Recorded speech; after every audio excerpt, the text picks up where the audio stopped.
Estás escuchando Radio...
Los argentinos estamos muy dolidos y vamos a armar un sistema que ponga el foco en el ser humano desde una perspectiva en el que todo aquello que tiene que ver con el ser humano, su vida, su educación, su cultura, su bienestar, su seguridad, estén todos bajo una filosofía muy interesante. No entiendo. Ya lo vas a entender. Yo tampoco. Es que estamos rompiendo estructuras. Vamos a hacer. Sí, están rompiendo todo. distintas. Ojalá si fueran estructuras no sería nada. 7 minutos pasaron de las 9 de la mañana. Está nuestro Tango Star, Miguel Sí. Santagada. Buenos días, Miguel. Bienvenido. ¿Cómo ¿Cómo va? Buenos días, de Puente Alsina a Tandil y de ahí al mundo. Perfecto. Bueno, muchas Bien. gracias.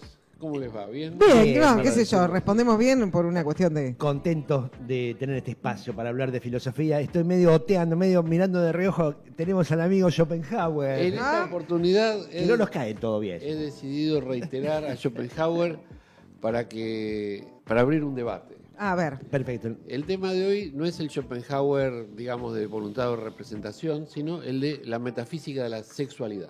Epa. Dado que estamos haciendo un apostolado de la filosofía, quiero aclarar que la metafísica es una disciplina especulativa. No es necesariamente religiosa, sino especulativa. Quiere decir, reconocemos la incapacidad del aparato sensorial humano para conocer lo profundo de la realidad. Y Bien. por lo tanto, lo que orienta nuestro conocimiento es la razón, el método racional Sí.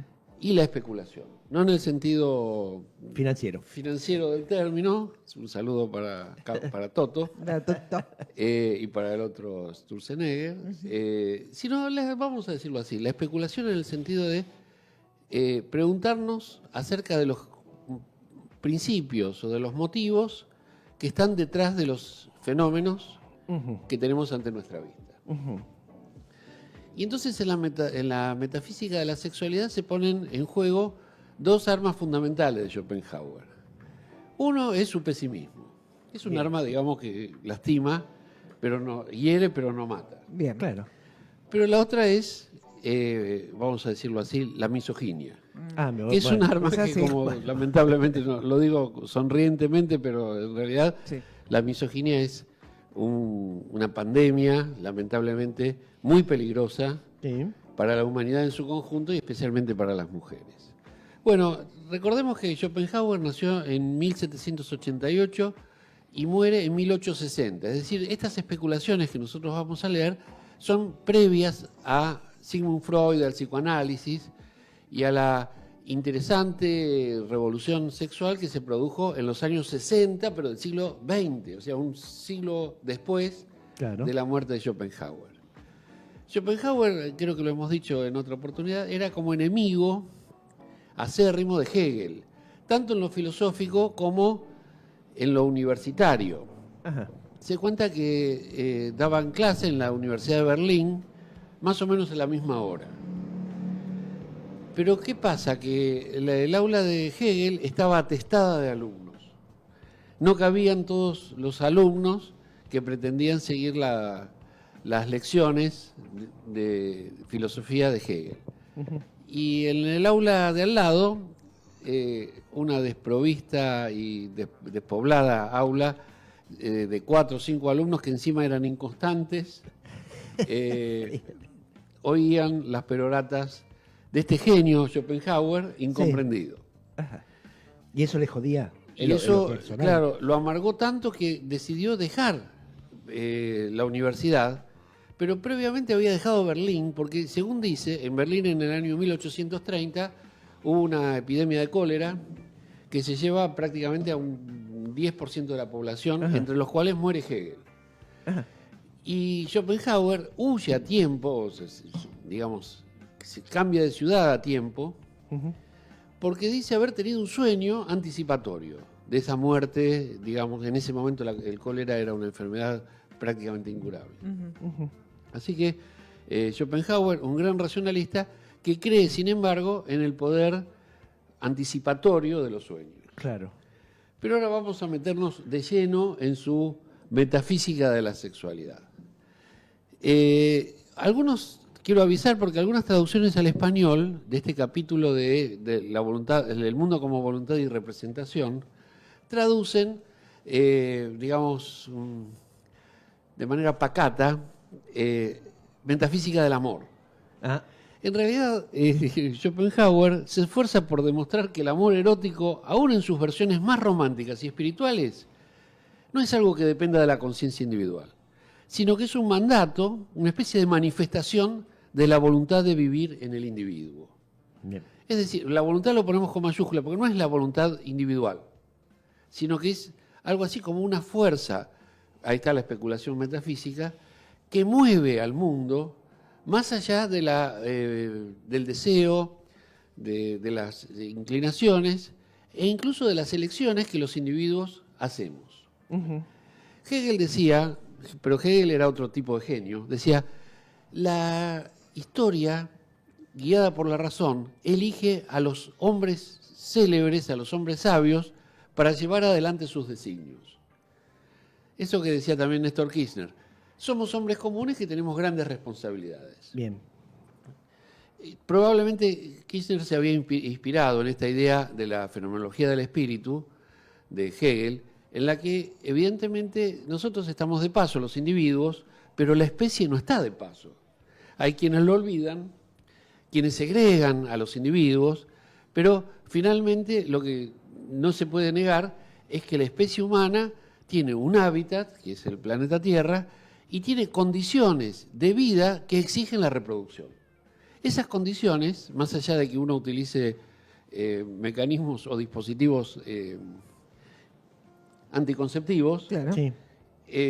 termina imponiéndose. Nosotros sabemos bien, perfectamente ahora, todos los métodos de evitación del embarazo, y de hecho las cifras demográficas actuales demuestran una merma en el crecimiento, ¿no es Sí. cierto?, de la natalidad. Sí, Bien. está el mundo hablando de eso. Está el mundo hablando de eso porque precisamente se han perfeccionado los métodos y los individuos hacen, vamos a ya introducirnos con Schopenhauer, hacen oídos sordos a la voluntad con mayúscula de reproducir la especie y mantener a la naturaleza humana en pie sobre la Tierra. Bien.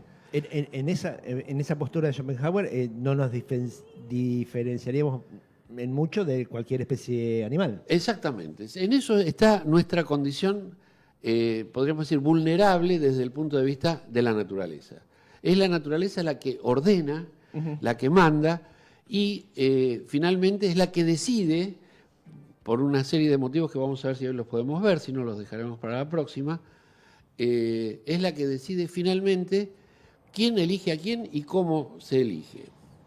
Esto realmente es muy interesante, no tanto, podríamos decir, desde el punto de vista de la erudición, sino desde el punto de vista del debate actual sobre el rol del género, sobre las políticas de género, porque, como vamos a ver, la misoginia y el patriarcado siguen vivos, a pesar de que este hombre murió hace 150 años, 160 años. Bueno, él lo que intenta hacer es desmitificar los sentimientos amorosos. Es decir, nosotros nos enamoramos porque vivimos como una especie de ensoñación. Voy a poner un ejemplo muy elemental. Así como cuando vamos en la ruta, a lo lejos, un día despejado, seco, etcétera, vemos charcos de agua que de verdad no son charcos de agua, son espejismos. Es decir, son una proyección de nuestra visión que evidentemente no tiene correlato con la realidad. Bueno, el amor sería algo parecido. Es decir, yo no me enamoro, la pasión no depende de los atractivos del objeto amado. Como dije hace un ratito, interviene una finalidad superior, que por supuesto es de carácter metafísico. Podría ser Dios, pero él la llama así, digamos, la voluntad. Dentro de la especulación esa que hablabas. Exactamente. Especulamos con qué puede ser esto. Claro, no vamos a encontrarla, por ejemplo, decir, bueno, vamos a la quebrada de Humahuaca, no la vas a encontrar ahí. Vamos a la Antártida, no está en la Tierra, está más allá de lo físico. Es una fuerza supraindividual inaccesible a la conciencia.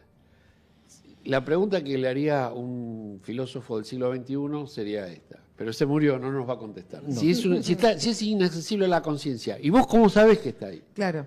Pero dejémoslo ahí en su siglo XIX con sus cavilaciones, sus especulaciones y sus, podríamos decir, inconsistencias. Sí, y sus 4 alumnos. Claro. Por eso se iban los alumnos. Ahora, Hegel no era menos especulativo. De hecho, mucha gente ha muerto siguiendo a Hegel o contrariando a Hegel.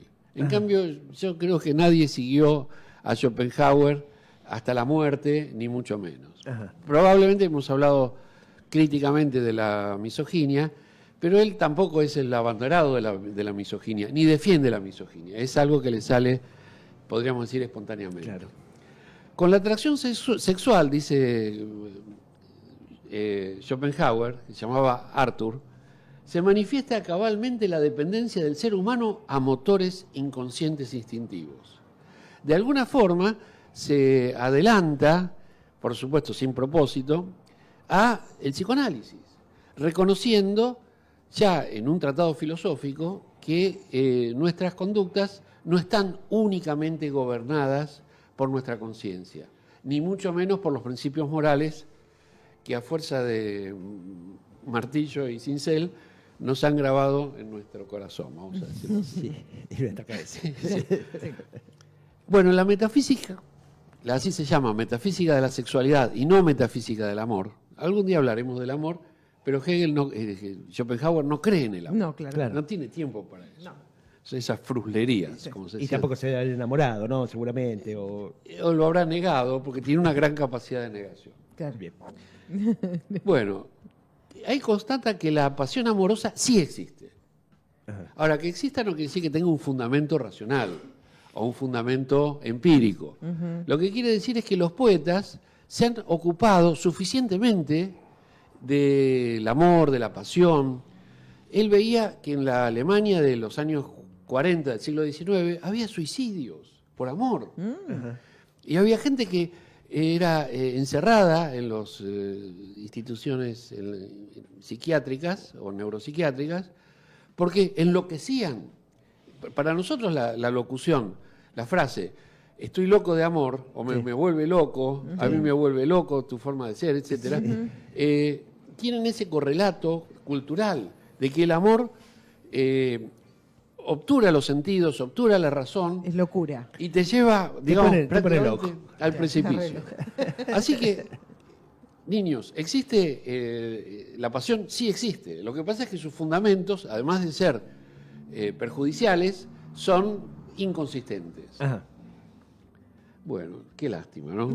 Si se han enamorado, tienen tiempo hasta la tarde para desenamorarse. Bien, para volver para atrás. Ahora, él no se queda ahí porque como es filósofo Sí. y es especulador, tiene que hacer una clasificación. Ajá. No bien. puede estar decir, como digo yo acá, en 5 minutos, una cosa tan compleja. No. Entonces él distingue distintos grados de manifestación del instinto. Por supuesto, en forma jerárquica. El más simple, que es solo el deseo sexual, Sí. o el más alto, que es la pasión. Ahora, todos tienen un mismo objetivo, que el sujeto, que el individuo aprisionado por esta pasión o por este deseo irrefrenable, no advierte. Se trata de que la voluntad quiere a toda costa la reproducción.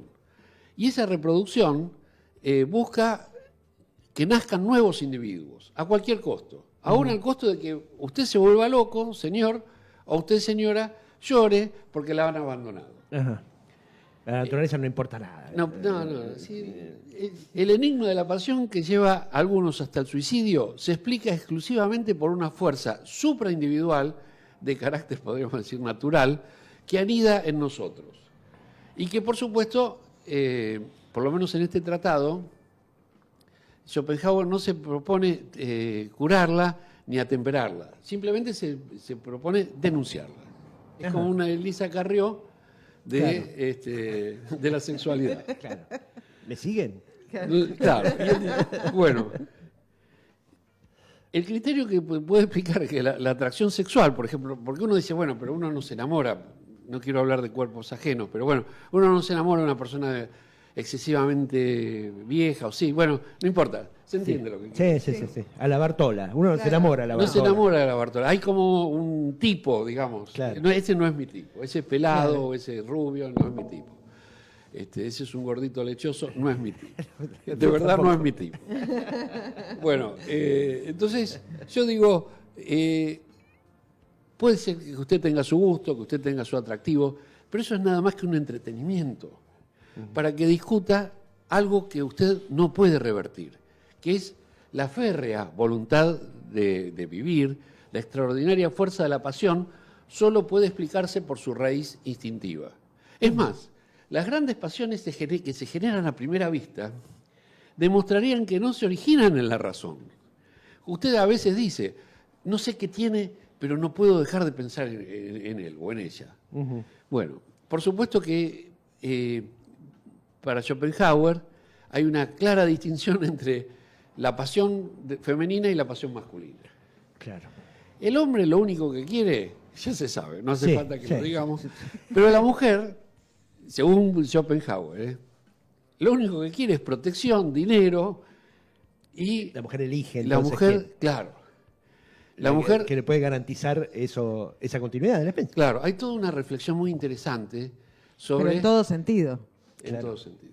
Claro. La reflexión es muy interesante sobre el honor de la mujer. Dice, se puede hablar de una joven caída, pero no de una mujer o una esposa caída. Porque lo peor que puede hacer la mujer es ser adúltera.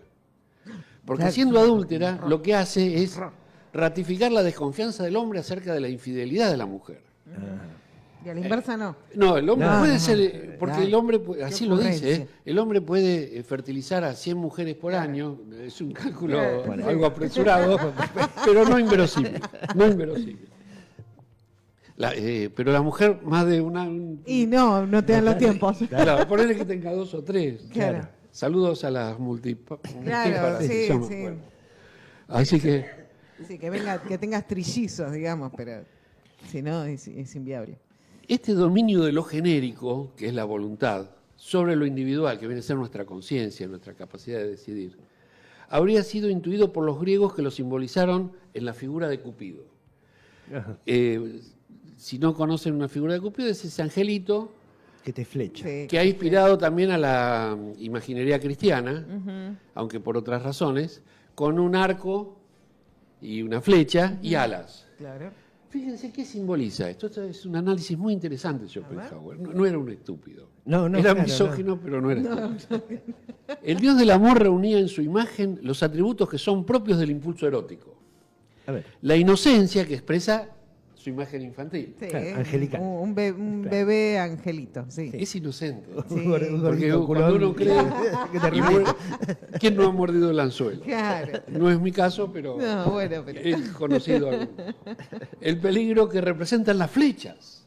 La flecha es un arma. Sí. Claro. Y la inconstancia. Ujú. Que la inconstancia está simbolizada por las alas. Hoy está Ah, claro, bueno. Mañana Sí, seguro. bueno. Ajá.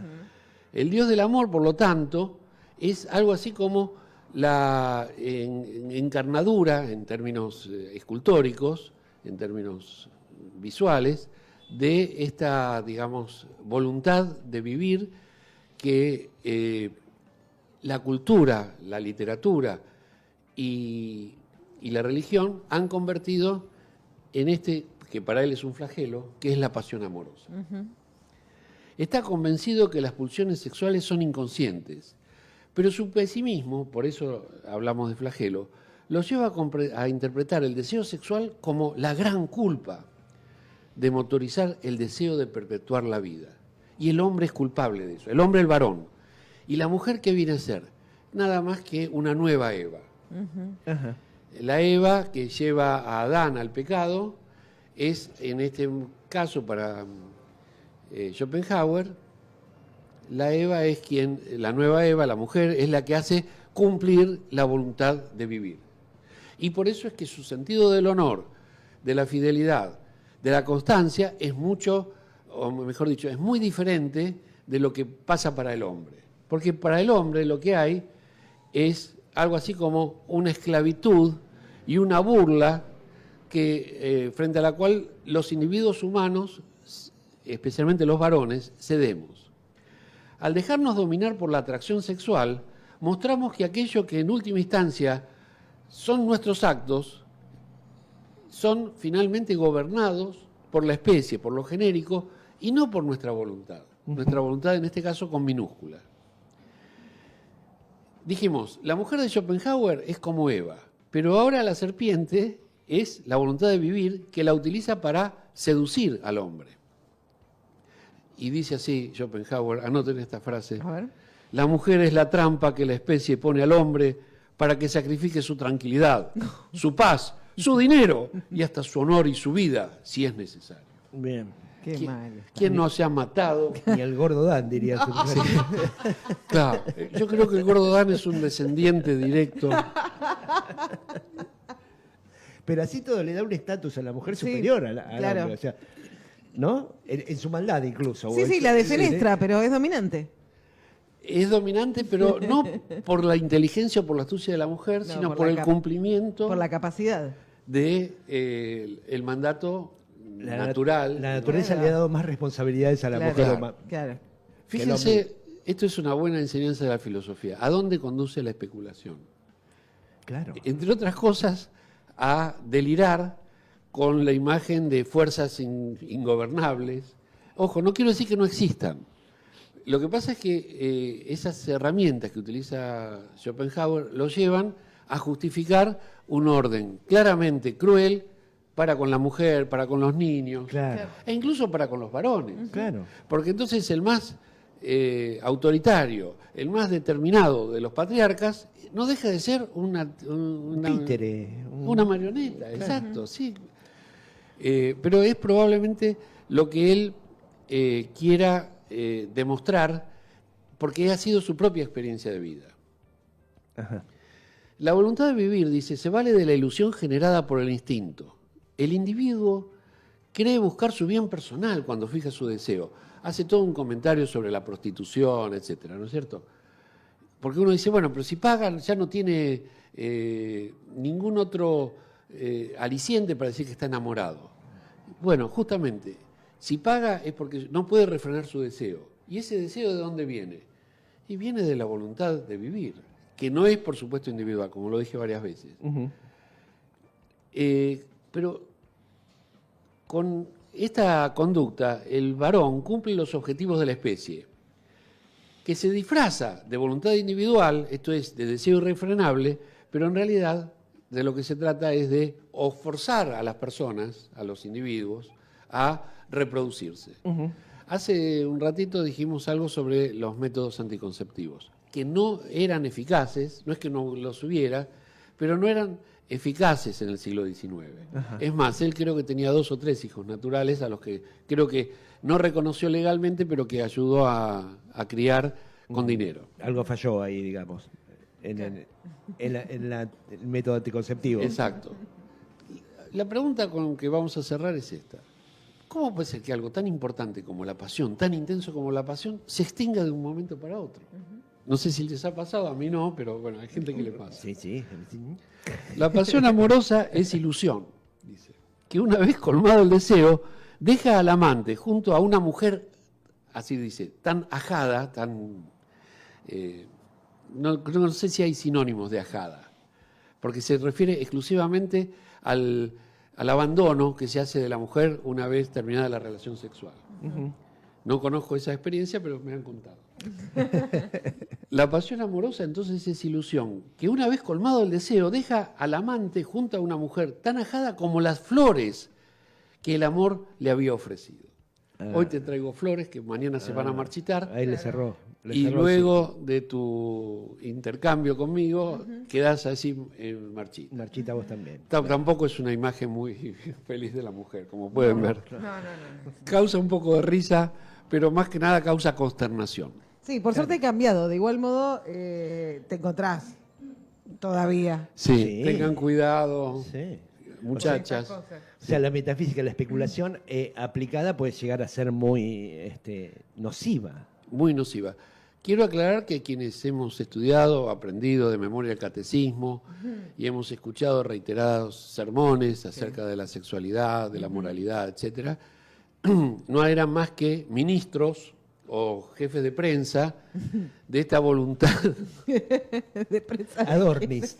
adornis que se expresaban como benefactores de la humanidad y lo único que querían era dominarnos bajo el yugo del miedo, Claro. el temor al castigo Oh. y bueno, Estudió en un colegio católico de mujeres. así que la diosa de la belleza, que en un momento era fantasía, finalmente se revela como tal. Se trataba únicamente de la búsqueda del placer sin importar la reproducción. Terminamos con esta mínima reflexión. Platón había pretendido que había 2 órdenes, un orden, podríamos decir, perfecto y un orden réplica del perfecto, pero imperfecto y vulnerable. ¿Nosotros a qué orden pertenecíamos? Al segundo orden. Claro, la salada. La sala. Éramos los que vivíamos la segunda marca de la realidad. Claro. En vez de tomar leche La Serenísima, tomábamos, no sé, ¿cómo se llama la otra? Ilolai o la Martona. Sí, Bueno. Martone. La armonía. La armonía. Y en vez de queso mendicrín, el otro queso. Bueno, Ya. lo cierto... Y así sucesivamente. Y así sucesivamente. Lo cierto es que nos ha tocado vivir en ese mundo miserable. Pero ahí viene el filósofo, ¿Y qué dice? que dice, no, ese mundo miserable no, miren para arriba. Bueno, digamos, para arriba, porque ese mundo celestial no puede ser inferior, tiene que ser superior. Ajá. Bueno, algo así, a muchos siglos después, unos 22 siglos después, aparece este señor Arthur Schopenhauer con su prominente calva y su cabello blanco, proclamando un orden metafísico Sí. ya no sostenido en las ideas, sino sostenido en la voluntad. Y eso probablemente haya sido el primer paso de la filosofía contemporánea, o por lo menos de la filosofía del siglo XX. Una filosofía que en lugar de especular en torno al conocimiento, para eso estaba la ciencia, Sí. comienza a especular en torno a la moralidad, Ajá. al sentido del tú y yo, aunque, bueno, por supuesto, cada uno construye o juega con las cartas que le tocan. Claro. En el siglo XIX, el patriarcado, la misoginia y otras exquisiteces de la burguesía europea confabularon en la mente de Schopenhauer para esta teoría de la voluntad, de la voluntad guiando a la metafísica de la sexualidad. Un precursor en algún sentido. Claro que lo fue, sí. Por supuesto que tenemos que construir una casa diferente con materiales diferentes, pero imitemos el ejemplo de esta construcción especulativa. Claro. Por supuesto, no haciendo lo que él hacía, escribiendo para un núcleo muy pequeño, sino sometiendo en foros como este y como tantos otros al debate, a la discusión, especialmente en las escuelas, Claro. para que nos aprendamos a escuchar y aprendamos a ver en la opinión del otro el complemento que necesitan sin duda nuestras propias opiniones. Perfecto. Miguel, Me encantó. muchísimas gracias. Gracias, Miguel. Por Muchísimas traernos esto. Miguel Santagada, con una filosofía muy interesante, estuvo en Pasados de Rosca.